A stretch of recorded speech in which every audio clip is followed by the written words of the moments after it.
From Fox Baltimore, I don't know why I chose Baltimore as the source, but interesting nonetheless. GOP asks DOJ to invalidate some pardons and executive orders signed with Biden AutoPen. The pardon of Hunter Biden by his father, former President Joe Biden, has appeared to get under Trump's skin since it happened.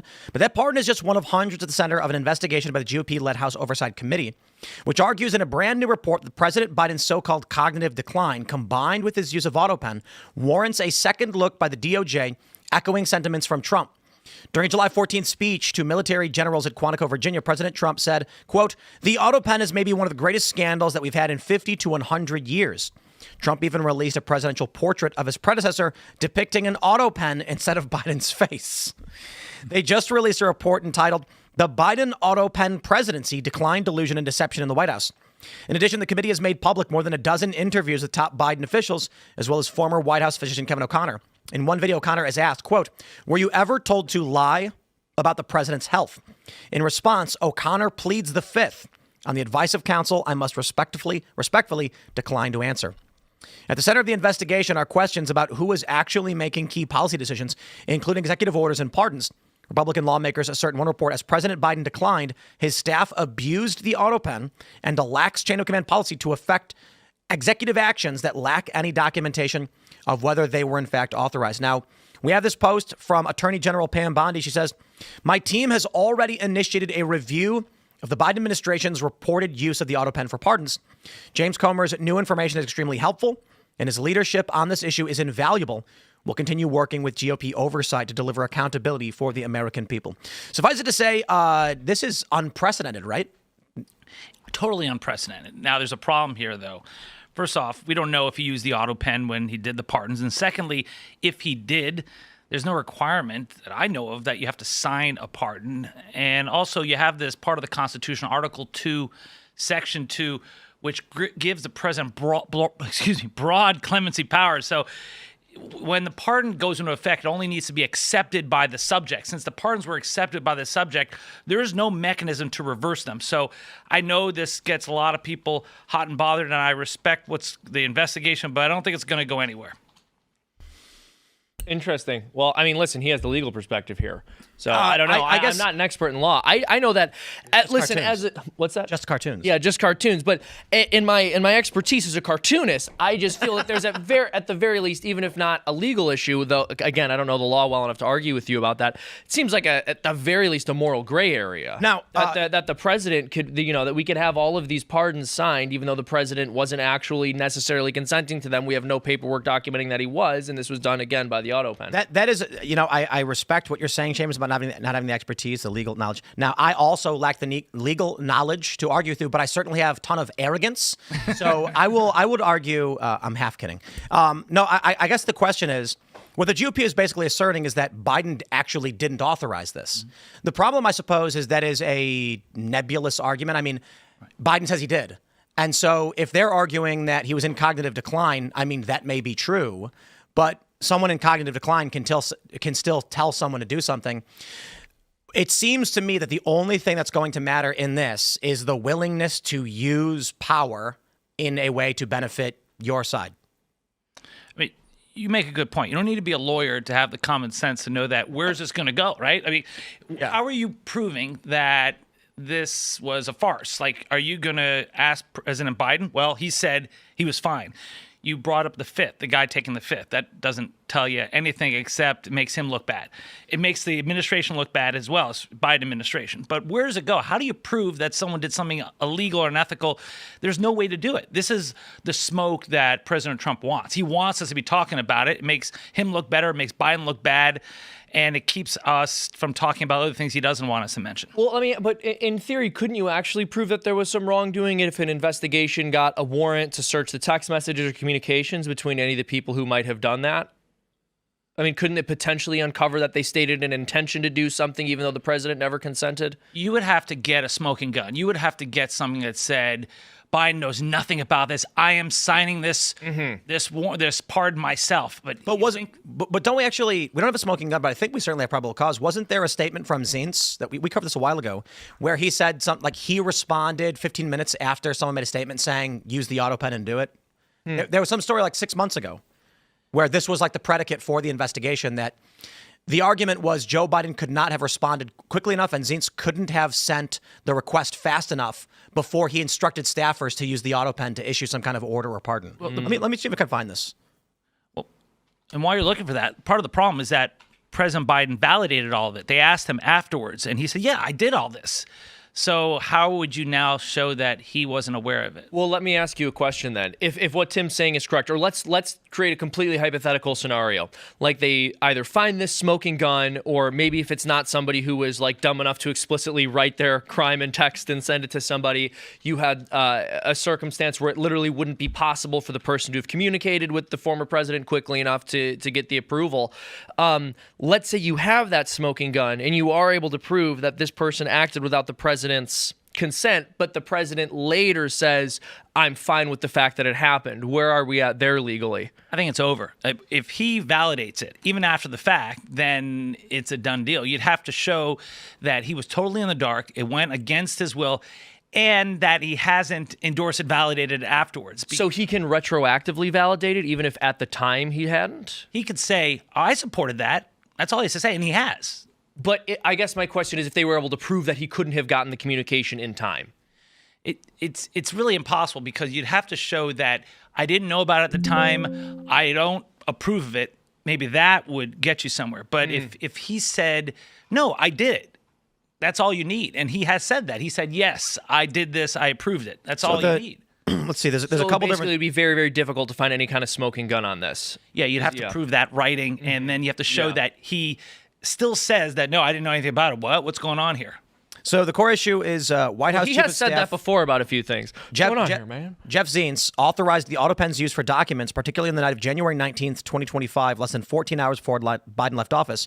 Emails show a late evening process after a meeting with aides ending around 10 p.m.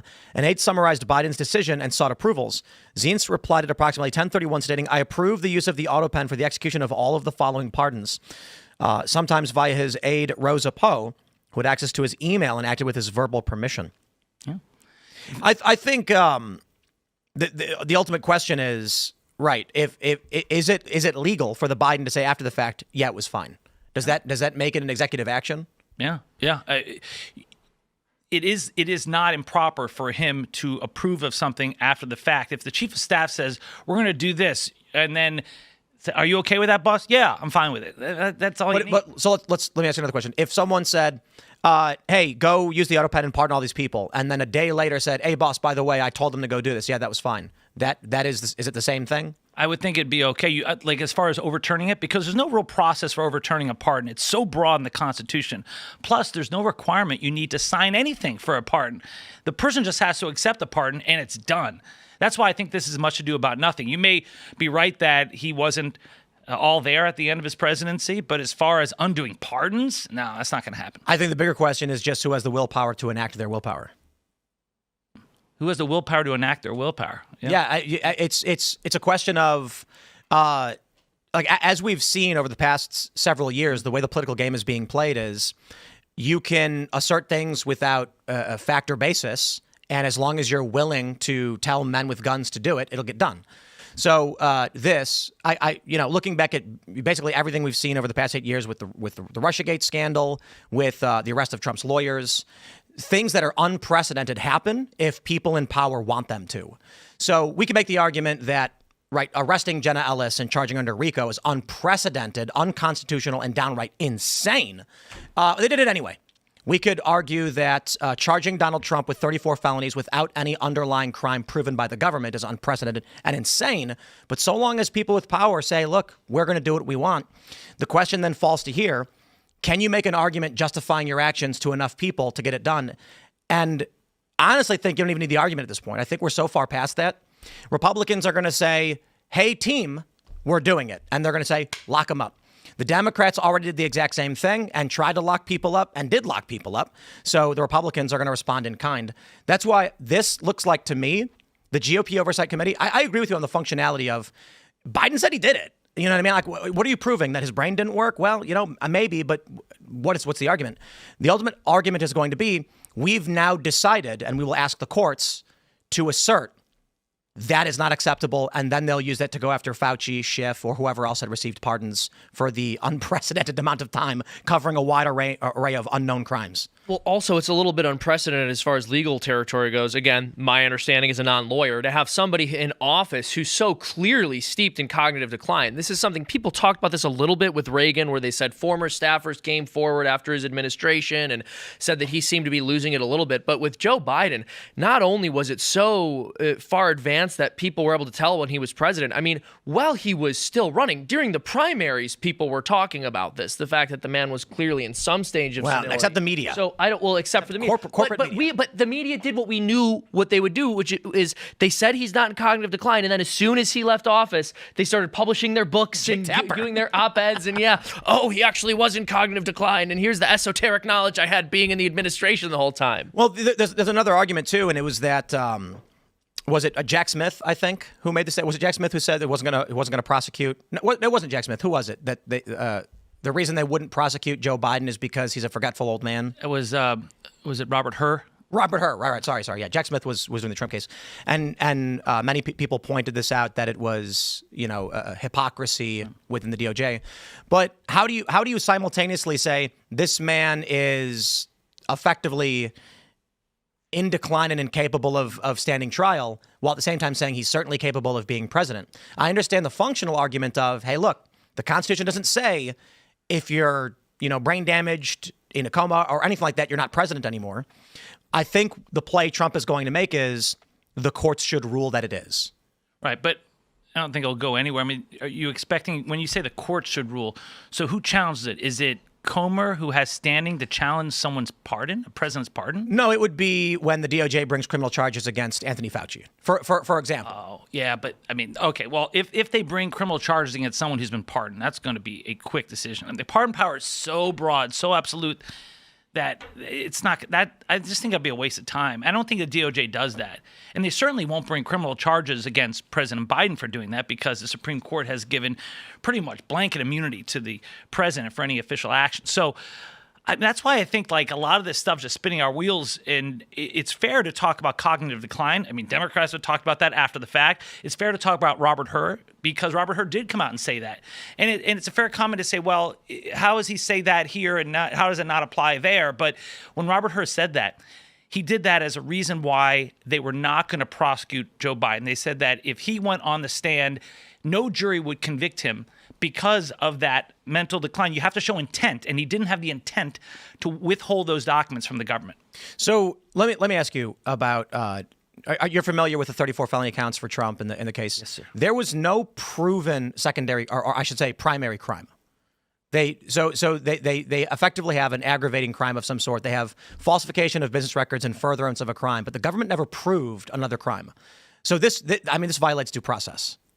Well, they didn't have to prove it beyond a reasonable doubt. You just have to show that it led to another crime, which was the initial one was the falsification of business records. And the other crime, they gave like 3 options. And said, we don't need to prove it. That's right. That's right. Well, that's unprecedented. I mean, the government has to prove a crime against someone if they're going to accuse them of it, right? It didn't have to be proven beyond reasonable doubt, but they had to at least show the theory, and they did show the theory.